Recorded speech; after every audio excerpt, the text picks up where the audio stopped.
साक्षी दिल्ली शहर की एक जानी मानी गायनोलॉजिस्ट थी। शहर में वो अपने पति शेखर के साथ रहती थी। साक्षी का पति शेखर भी एक डॉक्टर था। दोनों शहर में रहकर अपना क्लिनिक चला रहे थे। सब कुछ ठीक ठाक चल रहा था। एक दिन, साक्षी, हमें अभी गांव जाना होगा। क्या बात है शेखर, तुम इतने परेशान क्यों हो? सब ठीक तो है ना? नहीं, कुछ भी ठीक नहीं है। माँ का फोन आया था, पिताजी नहीं रहे। ओह, हमें जल्दी से माँ के पास पहुंचना होगा। साक्षी और शेखर समेलपुर गांव के लिए निकल पड़ते हैं। ट्रेन का सफर तय करके दोनों गांव पहुंचते हैं। रेलवे स्टेशन से घर तक जाने के लिए ऑटो, रिक्शा या गाड़ी कोई साधन नहीं था। शेखर, हम घर तक कैसे जाएंगे? यहाँ तो दूर दूर तक कुछ भी नहीं है। दरअसल साक्षी पहली बार ससुराल आई थी। साक्षी के ससुराल में किसी तरह की गाड़ियां नहीं चलती थी। हम पैदल भी नहीं जा सकते, घर तो 10 किलोमीटर दूर है। तभी साक्षी और शेखर को स्टेशन के किनारे कुछ गाय घास चरती हुई दिखाई देती हैं। साक्षी, हमें गाय पर बैठकर घर जाना होगा। क्या, गाय पर बैठकर? हाँ, हमारे पास और कोई दूसरा रास्ता भी नहीं है। ठीक है, चलो। शेखर साक्षी को एक गाय की पीठ पर बिठा देता है। वो खुद भी एक गाय की पीठ पर बैठ जाता है। दोनों गाय पर बैठकर घर पहुंचते हैं। ससुराल पहुंचकर साक्षी ने अपनी सास सुजाता देवी को संभाला और ससुर का अंतिम संस्कार किया। कुछ दिनों के बाद, साक्षी, अब हमें अपने काम पर वापस लौटना होगा। हाँ शेखर, हम माँ जी को भी अपने साथ शहर ले चलेंगे। मैं कहीं नहीं जाऊंगी, मैं अपने गाँव में ही रहूंगी। लेकिन माँ, अब हम आपको यहाँ अकेला नहीं छोड़ सकते, तो तू मेरे साथ यहीं रह। साक्षी, माँ ठीक ही तो कह रही है, तुम कुछ दिनों के लिए माँ के साथ यहीं रहो। ठीक है, इसी बहाने मुझे गांव की औरतों का इलाज करने का मौका मिलेगा। दूसरे दिन शेखर वापस शहर चला गया और साक्षी अपनी सास सुजाता के साथ गांव में रुक गई। साक्षी अपनी सास सुजाता देवी का बहुत ध्यान रखती थी। साक्षी के घर में एक गाय थी जिसका नाम नंदिनी था। साक्षी रोज नंदिनी की देखभाल करती और उसे खाना खिलाती। नंदिनी को भी साक्षी से काफी लगाव हो गया था। वो सुबह सुबह आवाजें लगाकर साक्षी को अपने पास बुलाती और साक्षी को खूब प्यार करती। एक रात की बात है, साक्षी और सुजाता दोनों खाना खाकर सोने ही वाले थे कि किसी ने दरवाजे की कुंडी खटखटाई। इतनी रात को कौन हो सकता है? मैं देखती हूँ माँ जी। साक्षी ने दरवाजा खोला तो एक ग्रामीण गंगाधर खड़ा था। सुजाता भी दरवाजे तक आ गई। कौन है साक्षी बहू? मैं हूँ सुजाता काकी। तनिक डॉक्टर बहुरानी को हमारे घर भेज दो काकी। हमारी बहुरिया के पेट में बहुत तेज दर्द होवत है। साक्षी बहू, तू गंगाधर के साथ उसके घर चली जा। गंगाधर की पत्नी चंदा पेट से है। ठीक है माँ, लेकिन मैं इतनी रात को गंगाधर के घर तक कैसे जाऊंगी? गंगाधर का घर बहुत दूर है। बहुरानी, आप नंदिनी के पीठ पर बैठ जाइए, मैं नंदिनी को अपने घर तक ले जाऊंगा। नंदिनी की पीठ पर बैठकर जाना होगा? ज्यादा मत सोच बहू, जल्दी जा। कहीं चंदा की हालत ज्यादा बिगड़ गई तो उसे शहर ले जाना पड़ेगा। हमारे गांव से मरीज को शहर ले जाने के लिए कोई साधन नहीं है। साक्षी अपनी गाय नंदिनी की पीठ पर बैठ जाती है। गंगाधर नंदिनी और साक्षी को लेकर अपने घर की तरफ चल पड़ता है। इस तरह साक्षी अपनी गाय नंदिनी की पीठ पर बैठकर गंगाधर के घर जाती है। साक्षी जब वहाँ पहुंची तो चंदा दर्द से तड़प रही थी। साक्षी ने गंगाधर से कहा, चंदा के प्रसव का समय आ गया है, मुझे थोड़ा गर्म पानी चाहिए। गंगाधर साक्षी को गर्म पानी लाकर देता है। गंगाधर, तुम थोड़ी देर घर के बाहर इंतजार करो, चंदा के प्रसव के बाद मैं तुम्हें बुला लूंगी। गंगाधर घर के बाहर इंतजार करने लगता है। थोड़ी देर के बाद चंदा एक प्यारे से बेटे को जन्म देती है।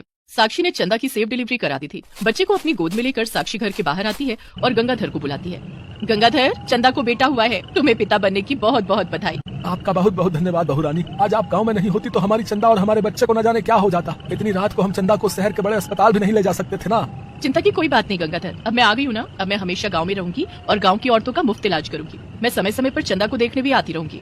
बड़ी मेहरबानी बहुरानी, चलिए मैं आपको घर छोड़ देता हूँ। साक्षी फिर से अपनी गाय नंदिनी की पीठ पर बैठकर अपने घर आ जाती है। कुछ दिनों के बाद गंगाधर एक टोकरी में बहुत सी मिठाइयाँ और फल लेकर साक्षी के घर आया। ये सब क्या है गंगाधर?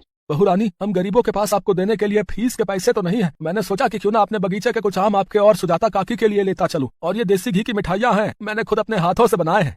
तभी सुजाता भी वहाँ गई। गंगाधर, ये तूने बहुत अच्छा किया। साक्षी को आम बहुत पसंद है, मिठाइयों की तो दीवानी है। साक्षी और गंगाधर हंसने लगते हैं। साक्षी को गांव के लोगों का भोलापन और वहाँ की साफ ताजी हवा बहुत अच्छी लगती थी। गांव में साक्षी का खूब दिल लगने लगा। वो सारा दिन अपनी सास सुजाता की सेवा करती और जरूरत पड़ने पर गांव की औरतों का इलाज भी करने जाया करती। एक दिन की बात है, जून का महीना था और बाहर बहुत तेज धूप थी। गाँव की अम्मियां नंगे पांव दौड़ी साक्षी के घर आई और आवाजें लगाने लगी, सुजाता बहन, सुजाता बहन। घर के अंदर से साक्षी की सास सुजाता बाहर निकली। क्या बात है अम्मियां, तू इतनी परेशान क्यों है? सुजाता बहन, मेरी बेटी धनिया का शरीर बुखार से तप रहा है, वो लगातार उल्टियां कर रही है, जरा डॉक्टर बहू को भेज देती। ठीक है ठीक है।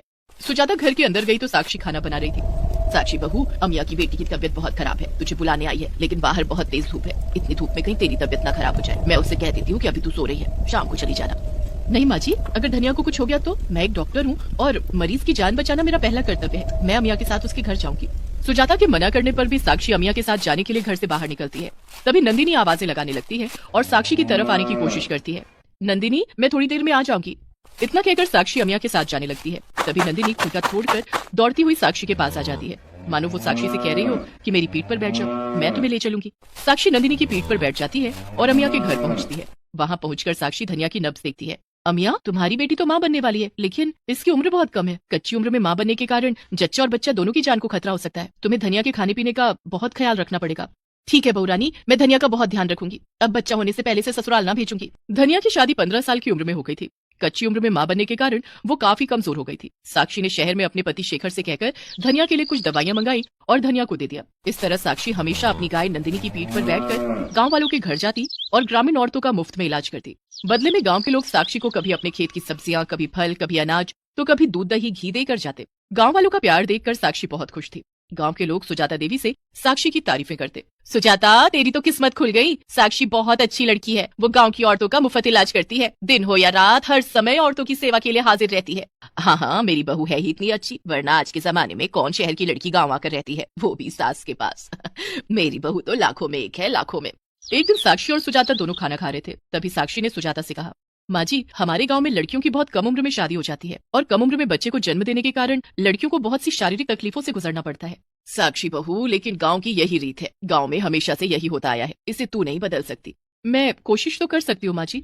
तू क्या करेगी बहू? माँ जी, मैं गांव की औरतों को पढ़ाऊंगी, उन्हें शादी और बच्चों के बारे में समझाऊंगी कि किस उम्र में शादी करनी चाहिए और कम उम्र में शादी करने और बच्चा पैदा करने के क्या नुकसान है। ये तो बहुत अच्छी बात है साक्षी बहू, इस काम में मैं तेरा साथ दूंगी। दूसरे दिन साक्षी गांव की औरतों को इकट्ठा करने लगी। वो अपनी गाय नंदिनी की पीठ पर बैठकर ग्रामीणों के घर घर जाने लगी और औरतों को पढ़ने के लिए जागरूक करने लगी। धीरे धीरे साक्षी की मेहनत रंग लाई और गांव की औरतें पढ़ाई करने के लिए साक्षी के घर आने लगी। साक्षी गांव की औरतों को पढ़ाने लगी और उन्हें समझाने लगी कि शादी करने की सही उम्र क्या है। बहू रानी, हम सब औरतें तो समझ गई कि लड़की 18 साल में बालिग होवे है और 18 साल के बाद लड़की की शादी करनी चाहिए। लेकिन ये बात गांव के मर्दों को समझाना बहुत जरूरी है, क्योंकि हमारे गांव में शादियां तो मर्दों की मर्जी से होवे है। ठीक है अमिया, कल से तुम लोगों के साथ साथ गांव के मर्दों की भी क्लास लगेगी। अगले दिन से साक्षी ने ग्रामीणों को भी पढ़ने के लिए बुला लिया। तुम सब साक्षी बहू की बात ध्यान से सुनो और उसकी बातों पर अमल करो, तभी तुम्हारी बहू बेटियां स्वस्थ रहेंगी और उनका सही तरीके से शारीरिक और मानसिक विकास हो सकेगा।